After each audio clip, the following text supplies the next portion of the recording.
55 beneath the city was revitalized. Started riding with ride.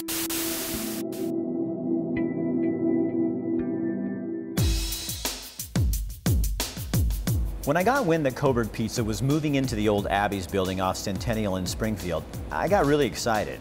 I know you're thinking Rick really needs to get out more if he thinks pizza's that exciting. Pizza is my favorite food. I work out so that I can eat pizza and chocolate chip cookies. I know, I tell people I work out because it's healthy. I tell people I work out because of the challenge. I tell people I work out because I want to be strong. That's what keeps me in the pool. That's what keeps me on a bike. That's what keeps me at the gym. I'm lying. I confess. I eat pizza, so that's why I work out. Coburg Pizza understands choice. They make authentic pizzas and then pizzas that are just weird. I mean, look at the toppings up there. They have something for everybody. Their whole theory is everything tastes better on a crust, and that's obvious when you look at that board. We'll get back to pizza in just a minute, but first something else that people like to swear about, road work. You know summer's coming, and those long lines when you sit and wait for the people to let you go through while they repair the roads in Lane County. You probably do the same thing that I do, but I went and got some answers. Watch.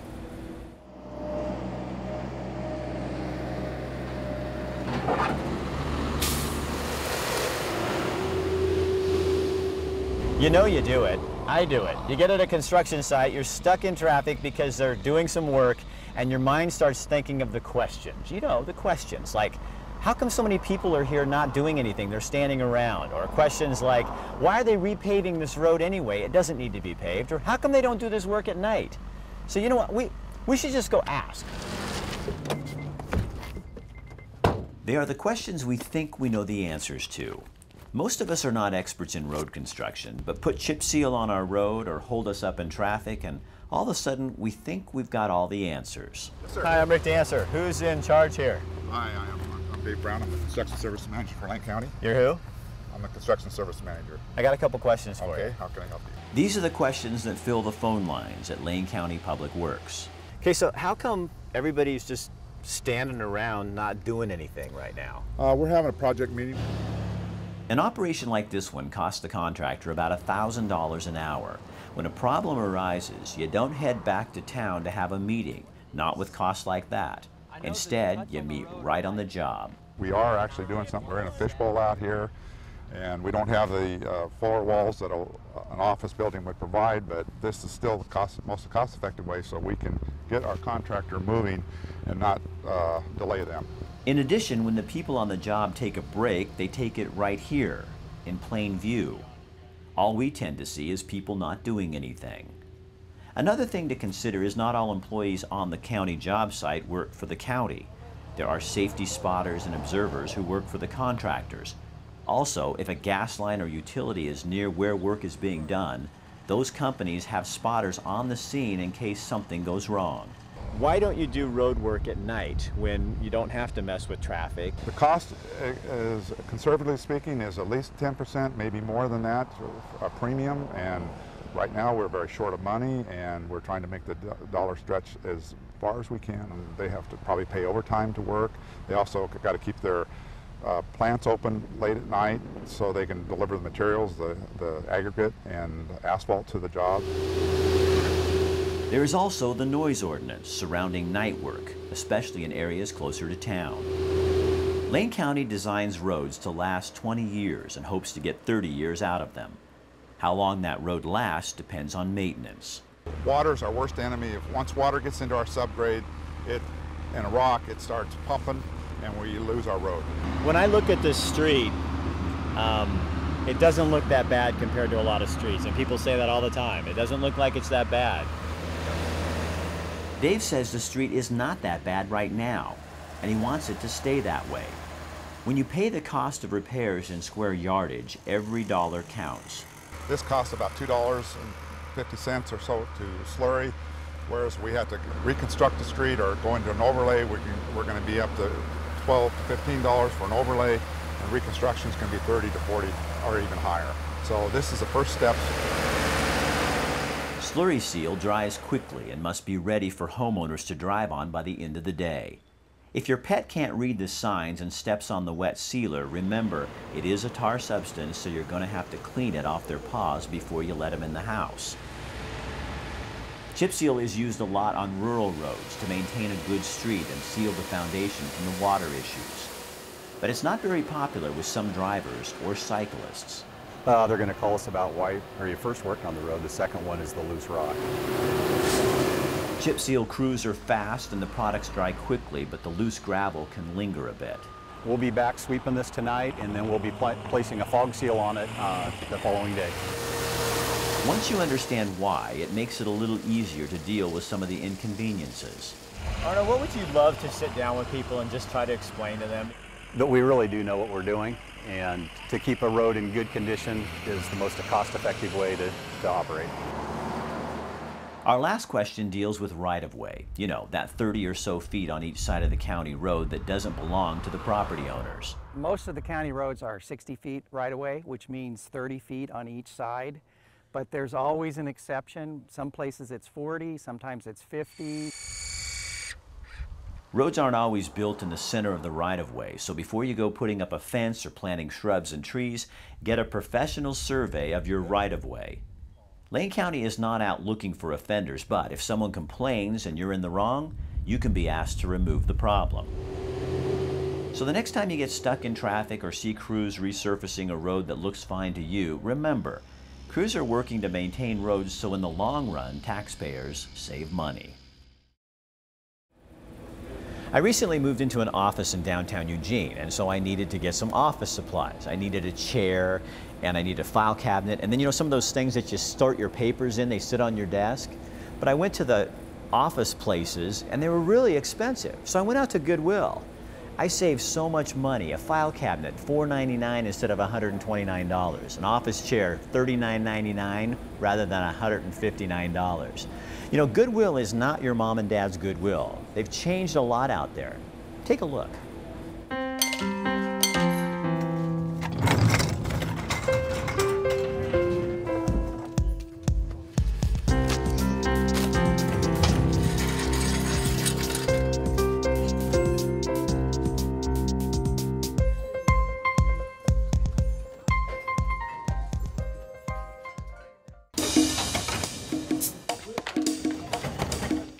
It may be junk to you. You know, it's kind of crazy at times.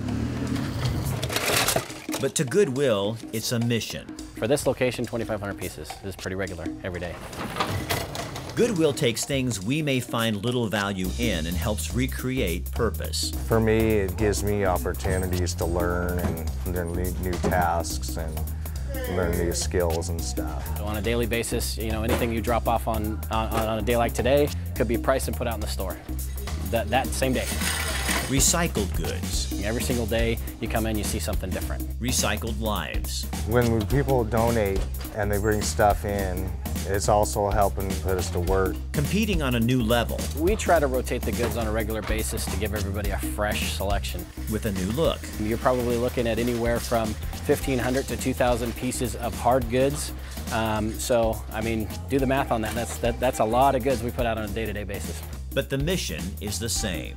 It helps people with barriers to employment and disabilities and stuff. This is Goodwill, any way you look at it.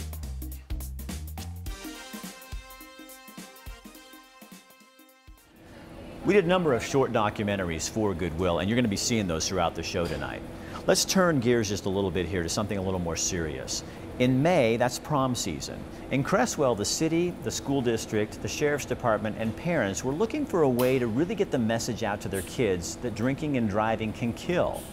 Look at this program they put on down there.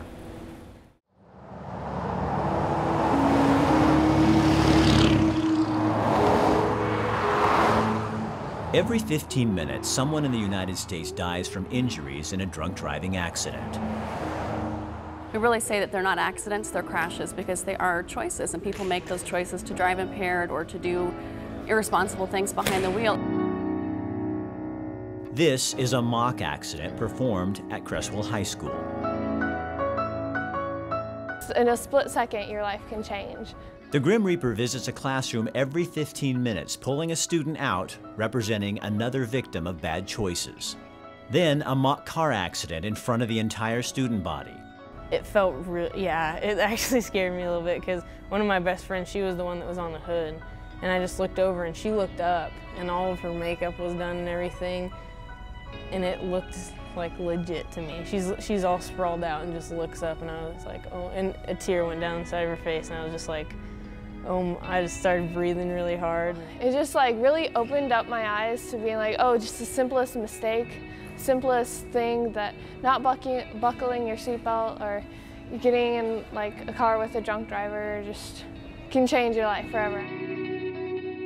The City of Creswell, the Creswell School District, and the Lane County Sheriff's Department applied for a grant from the Alliance for Community Traffic Safety. Working with young people specifically, I mean, what a fantastic audience, right? When they're starting to learn to drive and they're really, anxious about getting behind the wheel, to really give them that educational piece that may be the foundation as to how they drive for the rest of their life. Prom time and graduation time and summertime is when we lose the kids.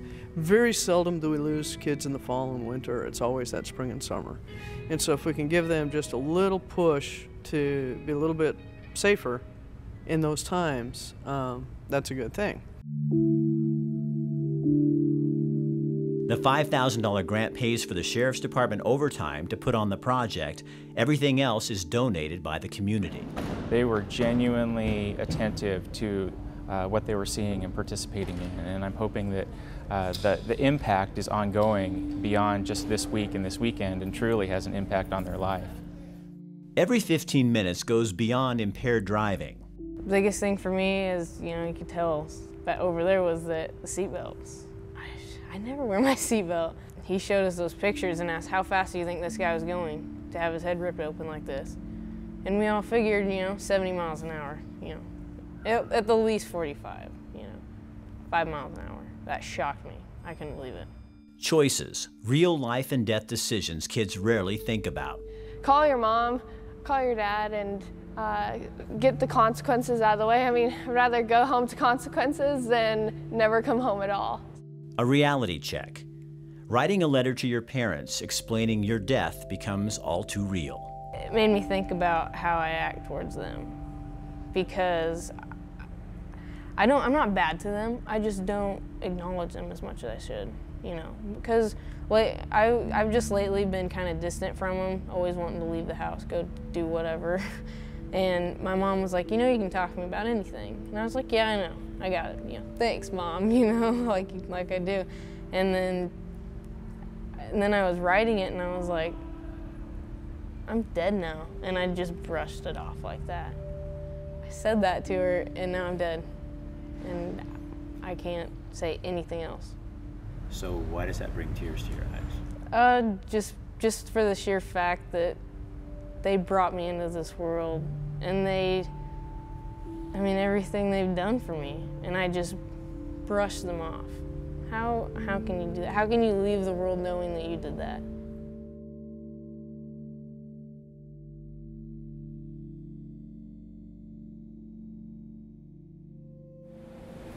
I met Terry Dawson a few years ago. Someone told me there was this great pizza place called Coburg Pizza out in Coburg. We tried it and we went there regularly. I like Terry because he's a pastor, but he's also a businessman and he really cares about the community where he lives. So we were pretty excited when my wife and I drove by on Centennial and saw the old Abbey's building had a new sign up that said Coburg Pizza in Springfield.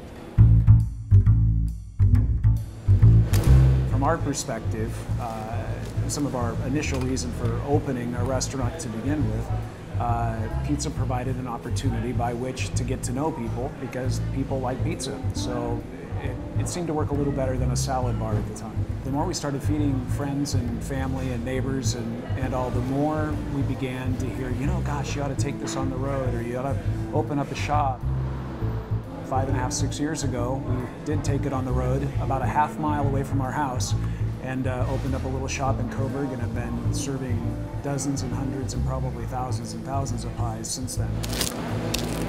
I'm the first non-all Italian in the line, and My grandfather taught me to make pizza when I was about 10 or 11 years old. And they'd come and visit 2 or 3 times a year when we lived in Southern Oregon, and he was always teaching me how to cook. He'd always call me son. He'd say, son, we need to open a restaurant someday. We need to make pizza together. And he started that by teaching me how to make pizza. And I think, though, if he saw some of the things we were putting on crust today, it might be a bit disturbing for him.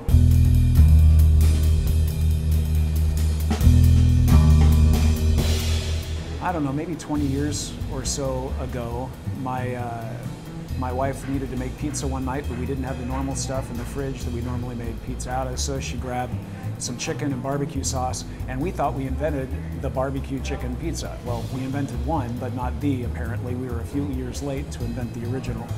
But that kind of started a whole different mindset for us. And we've kind of moved forward with the philosophy that if it tastes good, it'll taste better on crust. And so we trust in our crust, and we put about anything you can imagine on it. We've created jalapeno poppers on crust. In fact, the jalapa, which is our jalapeno popper pizza, has become a huge fan favorite. We put jambalaya on pizza. We put barbecue pulled pork on pizza. We put breakfast on pizza. Well, right now there's 57 different kinds of pizza on the menus. Right now I think we're up to 99 or 100 toppings, sauces, and cheeses. And we definitely want to break the 100 mark here at some point soon and see how far we can go. Well, when we opened the first little shop in Coburg, which is still going strong, we did it because we'd lived in town for 10 years and didn't really feel like we knew any of our neighbors, at least not in the way that we wanted to. We'd go to the post office and say hi to folks that we'd run into, but not necessarily know them by name or their stories or any particular thing. We really wanted an opportunity to be able to interact with the folks in our neighborhood and just be friends. And I think we know half the folks in Coburg by name, and we've been serving pizza to them now for nearly 6 years. So when the opportunity here came about, we wondered if the same kind of privilege that we'd experienced in Coburg, which was really becoming part of the community and really getting to know our neighbors, might also be a possibility in a new neighborhood. Our new neighborhood here in the Centennial area of Springfield has just been hugely, warmly welcoming. And we're pretty excited about that because we want to be part of their lives, we want them to be part of ours, and we want to invite them over to our house for dinner. We just have a little larger house here on Centennial. The other great thing about Coburg Pizza is Terry and his family run this place. Terry, his wife, he has a number of kids. Most of them work here or at the Coburg location. And it really is a family place, and they really believe what they say, is this is about the community. And I like that about Terry. The folks at Goodwill are so creative. That's what impresses me the most. Not only can they find things that you and I will throw away and think there's no way to resell this, and they do it, but the other thing they do is they've taken the stores and really transformed them into not a resale store. They look more like a Target or a Ross, and that's who they're competing with now. Take a look.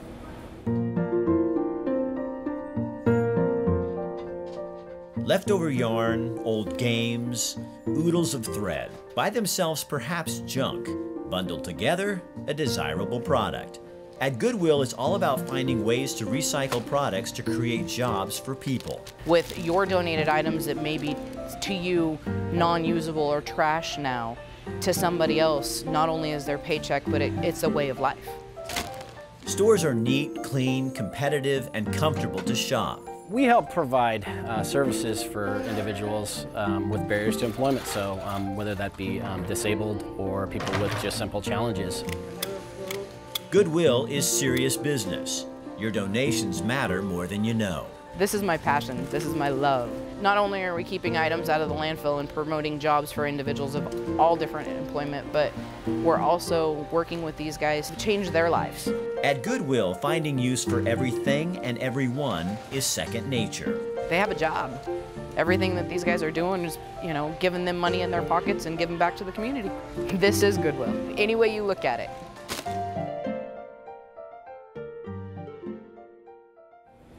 Goodwill was recycling long before it was chic or the popular thing to do.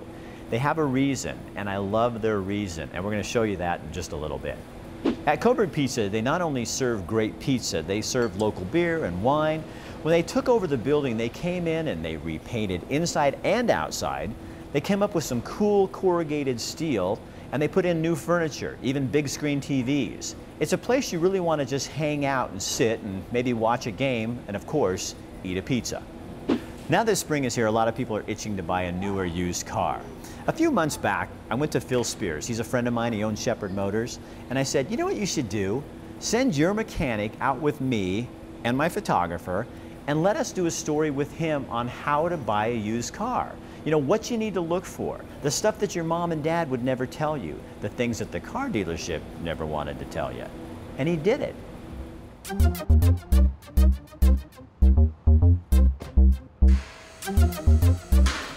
I look at the car and I'm ready to buy it. So what do I need to look at first? Well, Rick, there's a lot of things that can be little hidden surprises in used cars, and typically they're not a good surprise. So usually what I'll do first is I'm just going to walk around the vehicle once, look for anything that's out of place. You know, look for any dents, scratches, any kind of discoloration in the paint, or maybe even just a little wavering in the body panels themselves. What is that signal? Typically that's going to indicate that the vehicle's been in some sort of an accident. The other thing that I really want to look at is I'm going to look at the tires themselves.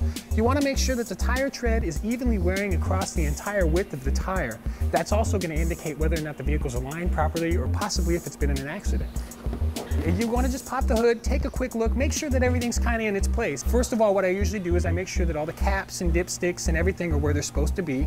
And then I'll just kind of go through with a flashlight and make sure that there's not any major leaks or anything. You know, looking for oil tracing down somewhere.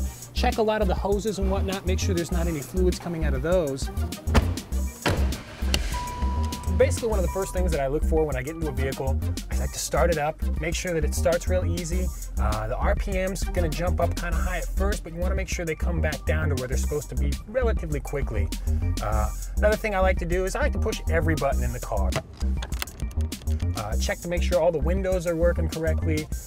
We like to make sure that the cruise control works, wiper blades, pretty much anything that you're gonna use on a daily basis. Now, when I do a test drive in a vehicle, I usually like to start off real slow, make sure the car's shifting through its gears nice and evenly, there's not any hesitation or bumps or abnormal noises. Should I take it to a mechanic if I have one? It's always a good idea to take a vehicle to a mechanic before you purchase it, especially a used vehicle with any kind of substantial mileage on it. So as we drive along, I like to just kind of take my hands off the wheel for a second, make sure that the car is continuing in a straight line. You have to allow just a little bit for the crown in the road. The biggest mistake people make buying a used car? You know, they just get too emotionally involved in it, and they don't take the time to test everything and make sure that everything's working correctly.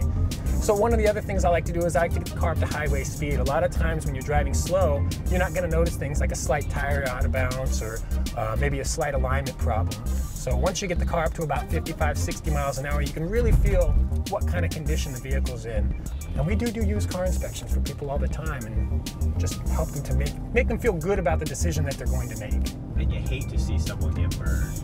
And it's true, you know, because it could be me, it could be my sister, it could be any one of my family members. So you treat people how you would like to be treated for the most part. So in terms of price, I mean, if I want to dicker with them, my sales guy, what is a used car, do I got some leeway there? You know, you really can. And as a customer, the best thing you can do is educate yourself. You know what kind of car you're looking for, know roughly what the price range you're looking for, and typically the dealership's going to have a little bit of room to wiggle on those things. But you also have to look at if they put new tires on the car, or if there's new brakes on the car. You can ask the things that they've done to the vehicle to get it ready to sell. And that way you kind of know what you're getting. But there is definitely more room to haggle, you could say, with a used car than there is with a new car. I have a friend who's a skeptic. Actually, most of my friends are skeptics. But he said to me after I told him about that video, he said, before he saw it, he said, you know, this is just going to be another car ad. And then he watched the video and he said, Rick, I actually learned stuff from that. So I hope you did too. I did. So next time I buy a used car, I'm going to know what to do. The new Coburg Pizza in Springfield has 2 fireplaces on each end of the building. Over the one is a bunch of family pictures. That's his grandpa, the one who taught Terry how to make pizza. All around the inside are pictures of Coburg. So I asked Terry, why Springfield? And here's what he had to say. We came to a place where we actually really had to grow. My wife was working 6 and 7 days a week trying to keep up with everything that we were doing in Coburg. And Coburg has been so incredibly supportive of us as a community, but there's still only 1,000 of us that live in the neighborhood, you know. And we had people driving in from Eugene all the time, and from Springfield and Thurston and, you know, all of these other places. And so we began thinking, well, maybe we ought to officially take it on the road and be like the official Coburg ambassadors to other communities, you know. And an opportunity presented itself last fall here in Springfield, and we spent a lot of time thinking about it, praying about it from our point of view, making sure that we were headed in an acceptable direction. And gosh, it just seemed like the planets were aligned and it was the right thing to do. And so we became ambassadors to Springfield and bringing the love and the love of pizza from Coburg to Springfield. We love working with Goodwill. You know me, I like to recycle. I like reusing stuff. I don't like throwing stuff away. More than anything though, I like how they recycle the lives of people. They really see value in people, especially people with barriers to employment, and Goodwill provides them with a life and a job and friends. So take a look. This is why Goodwill does what it does. Watch. His name is Don Kelly. Those plastic round things, I break them up. Don is 67 years old. He started at Goodwill 26 years ago, but who's counting? Then they tell me what cutters to put into these. Don takes your old candles and creates new ones. They pour some kind of juice into to make those get sealed in there. Don retired from Goodwill a few years ago, but came back. By the time it gets real hard, then they pull the candles out. Don missed his friends, his staff, workers, and his paycheck. There is no barrier that we have that with the right supports, they can't have a job and they can't live just like you or I. Value is a funny thing. Sometimes, like old candles, you must look hard and create ways for productivity to happen. They're now doing things that some of them never dreamed of. They make a paycheck, they come to work, they have staff and now friends that they didn't have before. Yep, Don is a happy guy. I like to come to the Goodwill every day. The individuals that we serve have all sorts of barriers to employment that we get to watch grow. This is Goodwill, any way you look at it.